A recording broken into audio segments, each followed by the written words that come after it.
Olá pessoal, esse é o canal do Professor Poiato. Eu obviamente sou o Professor Poiato e a gente vai discutir um pouquinho mulheres na política e como as leis eleitorais ajudam e atrapalham o financiamento de campanhas femininas. Tudo bem? A lei de eleições ela também foi feita por uma emenda constitucional 117 em 2018 que acabou alinhando as leis eleitorais com uma regra internacional que o Brasil assinou, chamado ODS, Objetivos de Desenvolvimento Sustentável, número 5, que é igualdade das mulheres. Tudo bem? O que a gente quer ver é, será que essa lei que colocou que as mulheres devem ser candidatas e ter uma cota de mulheres, será que ela está sendo seguida? Será que as mulheres estão realmente entrando para a política? Vamos avaliar? Bem, primeiro vamos entender o que é uma ODS. O ODS é um acordo da Agenda 2030, um acordo internacional assinado pelo Brasil, que são 17 objetivos globais, né? E o objetivo número 5 é a igualdade de gênero, então igualdade entre homens e mulheres, e o fim de uma série de formas de violência e exclusão da mulher. Tudo bem? E os objetivos de desenvolvimento sustentável são essas metas e objetivos. E dentro do ODS 5, de igualdade de gênero, existe a dinâmica de tentar transformar a política em um espaço paritário entre homens e mulheres, seguindo as estatísticas nacionais que mostram que as mulheres já são maioria da população, sendo 51%. Então, vamos lá. A principal lei eleitoral é a Lei 9.504 de 1997 e a Emenda Constitucional 117 de 2018. Você precisa saber disso? Nem um pouco. Mas tenha em mente que essas duas leis vão determinar o que pode e o que não pode nas eleições e vão colocar os objetivos, vão alinhar os objetivos das nossas eleições com essa questão do objetivo internacional do Brasil de entrar nesse caminho da paridade de gênero na política. E qual foi a regra que a gente estabeleceu? A gente estabeleceu uma cota de 30% dos candidatos, no caso das candidatas, né? E 30% dos recursos públicos de campanha devem ser enviados para candidaturas femininas. Por quê? Tirando as candidaturas majoritárias, né, que são aquelas que a maioria vence, as demais candidaturas são proporcionais. Então, quando você vota num deputado, num vereador, né, você sempre está votando no partido. Isso é uma coisa interessante da gente saber. E aí, a partir daquele montante de votos de cada partido, eles dividem as cadeiras do Congresso e a partir dessa divisão, aquele mais votado vai primeiro, o segundo vai segundo e aí vai até acabar as cadeiras do partido. Então, se eu dou mais verbas para mulheres, coloco mais mulheres em oportunidade de serem eleitas, nesse voto que o partido recebe, mesmo que seja nominal para ela, a chance dessas mulheres avançarem na política é maior, né? Mas a gente tem um problema, né? Samia Bonfim apareceu na mídia há menos de um ano falando a respeito disso. Os partidos criam essa regra, mas em seguida os partidos não seguem essa regra e votam anistias para si mesmo a cada eleição, né? Então passa uma eleição, passa outra, eles vão se anistiando e evitando que essa regra se torne real. Então a gente tem uma tendência ao não seguimento da regra que nós mesmos criamos com relação às eleições de mulheres, né?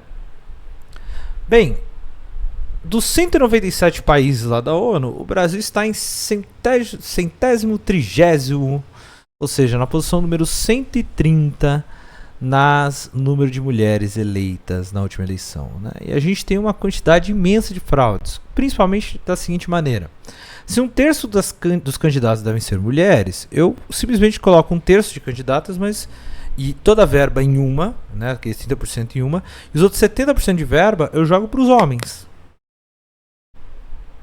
Essa é a principal burla, né?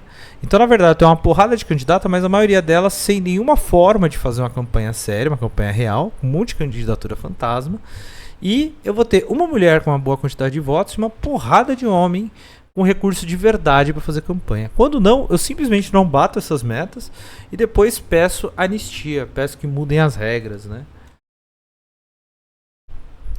Bem, e aí então muda a forma como a gente tem que pensar as mulheres na política. Não basta ter cota e ter o financiamento público voltado às cotas, porque isso está sendo driblado já. A gente precisa que as mulheres se organizem, né? E aqui, né, um professor de meia idade falando sobre isso, homem, né? Fica estranho. sem aqui entrar em nenhum nível de identitarismo, só fica estranho mesmo. Mas não é que eu quero ensinar alguma coisa, mulheres já ensinam isso. A gente teve recentemente uma mobilização lá do Menina Não É Mãe, né? Criança Não É Mãe. E essa mobilização de mulheres mostrou a capacidade das mulheres se organizarem por fora da política institucional e fortalecerem inclusive figuras da política institucional. Tiveram deputadas, vereadoras, prefeitas, que apareceram mais diante desse movimento de mulheres, que ganharam espaço, ganharam força, né? Ganharam significância na sociedade, ganharam força política mesmo, acumularam força política. Então, é nesse caminho da auto-organização das mulheres que elas vão conseguir furar esse espaço para si mesmo, né? Então, quando a gente fala em mulheres na política, é primeiro fora da institucionalidade para depois ir para dentro, né? É reivindicando seus direitos fora, organizado aí, a gente já teve várias ondas do feminismo, né? Organizado nesses movimentos de mulheres, para depois vir a institucionalidade, para romper as barreiras e entrar na institucionalidade. Ou então para fazer uma política totalmente por fora da institucionalidade. Inclusive, fala aí o que você acha. Você acha que é vantagem para as mulheres se organizarem para dentro desses espaços, né?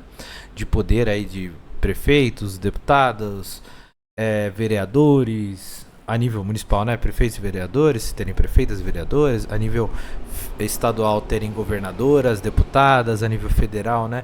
Terem senadoras, uma presidente, né? O que vocês acham? Vocês acham que isso realmente muda? Obviamente, a gente tem que ter em mente que ser mulher não vai garantir nenhuma posição a favor disso e daquilo, né? É simplesmente uma paridade. A partir daí, a mulher ela pode ser mulher e votar contra seus próprios interesses, por exemplo, que não é incomum de acontecer. Assim como alguém era trabalhador, chega lá, ou era da periferia, chega lá e vota contra os interesses dos trabalhadores e contra os interesses das periferias. Isso não é incomum de acontecer. Mas diminui a chance de algumas coisas acontecerem lá dentro, de certos posicionamentos, de certas falas sobre mulheres acontecerem. Então, quanto mais mulheres, e aí essas mulheres têm que apresentar a posição que você acha que as mulheres têm que defender, melhor. Agora, existe uma ala inteira do movimento de mulheres que vai defender que elas têm que ficar por fora da instituição, como o movimento feminista sempre foi, e que é ali que elas vão conquistar os seus direitos, né? Pressionando o Estado para garanti-los e construindo, quando não, por elas próprias, né? Bem, então como é que acontece isso, né? O financiamento de campanha no Brasil ele é público. Como eu cheguei a comentar no outro vídeo, o financiamento público não é um problema, tá, gente? Muita gente coloca, eu não uso dinheiro público para campanha. Muito provavelmente o partido dessa pessoa não qualificou para receber o dinheiro público, tá como um problema. Por isso que ela vai falar isso. E segundo, que isso é bem ruim, porque o financiamento privado significa que ele está sendo bancado por alguém com muita grana. E se alguém está pagando a banda, vai escolher a música, né? Então essa pessoa muito rica vai decidir quais são os caminhos daquela candidatura. Agora, o financiamento público permitiria, em teoria, que os partidos fossem mais ideológicos e tivesse uma igualdade ali, uma paridade na disputa. Só que partidos com mais representantes recebem mais grana, vai causar uma concentração de poder em certos grupos específicos. E os partidos perdem essa característica.